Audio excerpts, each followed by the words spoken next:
अस्सलाम वालेकुम नाज़रीन। प्यारे नाज़रीन, आज हम बात करने वाले हैं हज़रत सुलेमान अलैहिस्सलाम और घोड़ों का किस्सा। नाज़रीन, हज़रत सुलेमान अलैहिस्सलाम को खुशकी तरी इंसानों, जिन्नों, हैवानों और कुल मखलूक का हुक्मरान बनाया गया था, इसलिए उनका हुक्म सब पर ही चलता था। उन्हें एक उड़ने वाला तख्त भी अता किया गया था। उसे तख्त कहिए या कालीन, लेकिन यह हवा में परवास करता था। हवा हज़रत सुलेमान अलैहिस्सलाम की ताबे कर दी गई थी और वो हवा को तेज़ी और सुस्ती से चलने का हुक्म देते थे। आप अगर फरमाते कि ए हवा तुझे तेज़ चलना है, तो वो आपके तख्त को इतनी तेज़ रफ्तारी से उड़ा ले जाती थी कि महीने का सफ़र एक दिन में तय हो जाता था। उस तख्त पर जो कालीन था वो धानी रंग के रेशम का था और उस पर नफीस जर्दोज़री से नक्शो निगार बने हुए थे। ये तख्त या कालीन 60 मील लंबा और 60 मील चौड़ा गोया एक शहर था और उस पर शहजादे सरदारान फौज रऊसा अमरा दरबारी और लश्करी हज़रत सुलेमान अलैहिस्सलाम के साथ सवार होते थे। हज़रत सुलेमान अलैहिस्सलाम के सामने उनका वज़ीर आज़म आसिफ बिन बरखया बैठता था। शेरो दीवान, लामूद और परिंदे के सरदार भी खिदमत के लिए हाजिर रहते थे। ये सुबह का नाश्ता दमिश्क में करते थे और शाम का खाना तुर्किस्तान में खाते थे। नाज़रीन, जब सल्तनत को इंतहाई इस्तेहकाम हासिल हो गया तो आपने आफताब परस्त मलका बिल्किस को दरबार में तलब किया। वो हाजिर हुई और उसने यहाँ हज़रत सुलेमान अलैहिस्सलाम की अज़मत व शौकत देखी तो उसे बड़ी हैरत हुई। अभी तक वो आफताब परस्ती करती, मगर यहाँ उसे खुदाए बुजुर्ग की इबादत की तलकीन की गई तो मलका ने एक खुदा की इबादत शुरू कर दी। मलका सबा आपके पास मेहमान की हैसियत से काफ़ी दिन रही।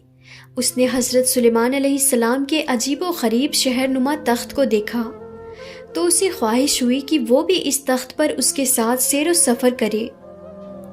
चुनांचे उसने हज़रत सुलेमान अलैहिस्सलाम से कहा कि ए अल्लाह के नबी, आप हर रोज़ तख्त पर बैठकर फ़िज़ाओं में सफ़र करते हैं और तमाम दुनिया के गिर्द फिरते हैं। आप एक दिन मुझे भी अपने साथ ले चलें और किसी ऐसे जजीरे पर तख्त को उतारिए जहाँ इस दुनिया से मुख्तलिफ माहौल हो। हज़रत सुलेमान अलैहिस्सलाम ने हवा को हुक्म दिया कि वो मलका सबा की ख्वाहिश पूरी करे। चुनांचे हवा ने उन सब को लेकर एक जजीरे में उतार दिया। रिवायत है कि हज़रत सुलेमान अलैहिस्सलाम का तख्त जहाँ हवा ने उतारा था वो 7 समुद्रों के बीच की जगह थी। नाज़रीन, मलका सबा यहाँ की सब्ज़ा और आबी रवा देख कर बहुत खुश हुई। यहाँ उसने घोड़े देखे जिनके बाजुओं पर निकले हुए थे। उन घोड़ों ने हज़रत सुलेमान अलैहिस्सलाम और उनके लश्कर को देखा तो घबरा कर परिंदों की तरह परवास कर गए। ये घोड़े हज़रत सुलेमान अलैहिस्सलाम को बहुत पसंद आए थे, लेकिन अब वो उनकी तस्तर से निकल गए थे। मलका सबा ने भी उन घोड़ों को बहुत पसंद किया, लेकिन वो उन्हें अभी अच्छी तरह देख भी नहीं सकी थी कि घोड़े परवास करके नज़रों से ओझल हो गए। हज़रत सुलेमान अलैहिस्सलाम वहाँ से वापस आए तो उन्होंने उन घोड़ों को अपने पास बुलाने की फ़िक्र हुई। उन्होंने जिन्नों को हुक्म दिया कि वो घोड़ों को जहाँ कहीं भी हो वहाँ से पकड़ लाए। उन जिन्नों ने कहा, हज़रत, हम खुशकी के जिन दरिया और समुद्रों पर इख्तियार नहीं रखते। वो घोड़े समुद्रों में रुपोश हो चुके हैं, इसलिए अब अगर उनको वहाँ से कोई ला सकता है तो वहाँ एक समुद्री जिन है। हज़रत सुलेमान अलैहिस्सलाम ने पूछा, वो जिन जिसका समुद्रों पर इख्तियार है वो कहाँ है? जिन्नों ने जवाब दिया कि उस जिन ने आपकी इताअत कबूल नहीं की और वो आपसे बागी होकर वही समुंदर की तह में छुप गया है। अगर आप हुक्म दें तो उसको किसी तरकीब से यहाँ लाया जाए। हज़रत सुलेमान अलैहिस्सलाम ने उस जिन को किसी भी तरह हासिल करने का हुक्म दिया। नाज़रीन, ये जिन समुद्रों के सामने पहुंचकर आवाज़ बुलंद करने लगे, ऐ समुद्री जिनों के बादशाह, अब बाहर निकल आ, क्योंकि जिनके खौफ से तूने समंदर की तह में पनाह ले रखी है उनका इंतकाल हो गया है और अब तमाम जिन आज़ाद हो चुके हैं। समुद्री जिन्नों के बादशाह ने समुद्रों की तह में खुशकी के जिन्नों की यह आवाज़ सुनी तो वहीं से पूछा कि क्या वाकई हज़रत सुलेमान अलैहिस्सलाम का इंतकाल हो चुका है? तो खुशकी के जिन्नों ने उसे यकीन दिलाया कि तुम अपने साथियों के साथ बाहर आ जाओ। लिहाजा समुद्री जिन अपने साथियों को लेकर समंदर की तह से खुशकी पर आ गया। उस जिन को और उसके साथियों को खुशकी पर आते ही गिरफ्तार करके हज़रत सुलेमान अलैहिस्सलाम के सामने पेश कर दिया गया। حضرت سلیمان علیہ السلام نے ان سے پوچھا کہ آخر تم سمندروں کی تہ میں کیوں چھپ گئے تھے؟ یہ جن تھر تھر کانپ رہے تھے، جنہوں نے بادشاہ سے عرض کی کہ حضرت آزادی کسے پیاری نہیں ہوتی، بس اسی آزادی کے لیے ہم سب سمندروں کی تہ میں چھپ گئے تھے۔ حضرت سلیمان علیہ السلام نے پوچھا، اب تم سب قیدیوں کی طرح میرے سامنے حاضر کر دیے گئے ہو، بتاؤ اب کیا کہتے ہو؟ جنوں کے بادشاہ نے جواب دیا کہ اب ہم سب آپ کے اطاعت گزار ہیں، جو حکم دیں گے اس کی ہم سب تعمیل کریں گے۔ حضرت سلیمان علیہ السلام نے ان کو حکم دیا کہ ملکہ سبا بلقیس کے ساتھ ایک جزیرے میں گیا تھا۔ وہ جزیرہ کہیں 7 سمندروں کے درمیان موجود ہے۔ ہم نے وہاں گھوڑوں کی عجیب و غریب نسل دیکھی اور گھوڑوں کے بازوؤں پر پر ہیں۔ انہوں نے ہمیں دیکھا تو دیکھتے ہی پرواز کر گئے۔ اب کچھ پتہ نہیں کہ وہ گھوڑے اس وقت کہاں ہیں۔ یہ سن کر سمندری جنوں کے سربراہ نے کہا، ہمیں معلوم ہے کہ وہ آپ کے خوف سے کہاں چھپ گئے ہیں۔ حضرت سلیمان علیہ السلام نے اسے حکم دیا کہ اب تم ان گھوڑوں کو ہمارے پاس حاضر کرو۔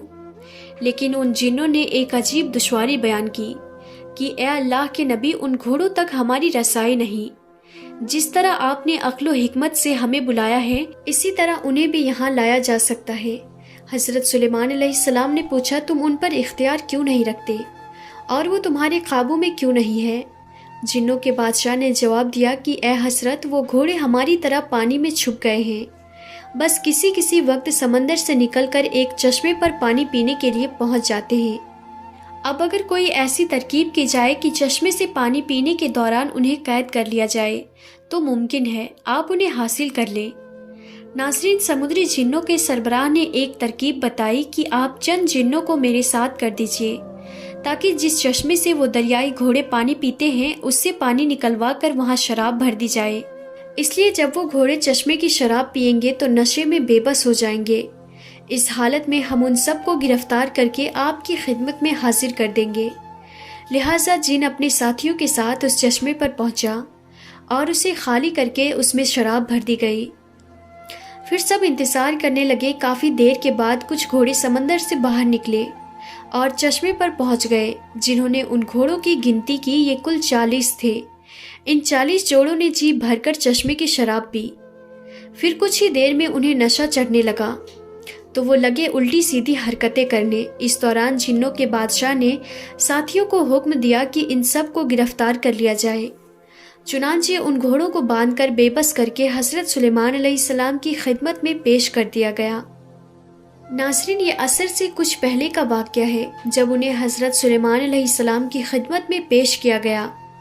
وہ انہیں دیکھ کر دنگ رہ گئے اور کافی دیر تک انہیں دیکھتے رہے۔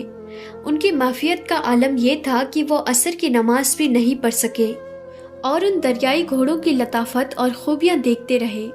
ان کی اس معافیت اور دلچسپی میں عصر کا وقت نکل گیا۔ گھوڑوں کو استبل میں بند کر دیا گیا۔ اسی وقت حضرت جبرائیل علیہ السلام نازل ہوئے اور حضرت سلیمان علیہ السلام کو خبردار کیا کہ اے سلیمان، تم دنیا کے مال کی محبت میں اتنے مشغول اور گرفتار ہوئے کہ نماز عصر بھی ادا نہ کر سکے۔ اللہ کو تمہاری یہ مشغولیت پسند نہیں آئی۔ حضرت سلیمان علیہ السلام نے بے حد توبہ استغفار کی اور سجدے میں گر کر دیر تک روتے رہے۔ وہ کہہ رہے تھے کہ میں نے مال کو دوست رکھا اور اپنے رب کی یاد سے غافل ہو گیا اور سورج چھپ گیا۔ ناظرین، ہم امید کرتے ہیں کہ یہ ویڈیو آپ کو ضرور پسند آئی ہوگی۔ ویڈیو پسند آئی ہے تو اسے لائک کریں اور شیئر بھی ضرور کر دیں، اور ابھی تک آپ نے ہمارے چینل تابش علم کو سبسکرائب نہیں کیا ہے تو اسے بھی سبسکرائب کر دیں اور پاس میں دیے گئے بیل آئیکن پر بھی ضرور کلک کر دیں تاکہ ہماری ہر آنے والی ویڈیو کی نوٹیفیکیشن آپ تک پہنچتی رہے۔ تو پھر ملتے ہیں اگلی نئی ویڈیو میں، تب تک کے لیے خدا حافظ۔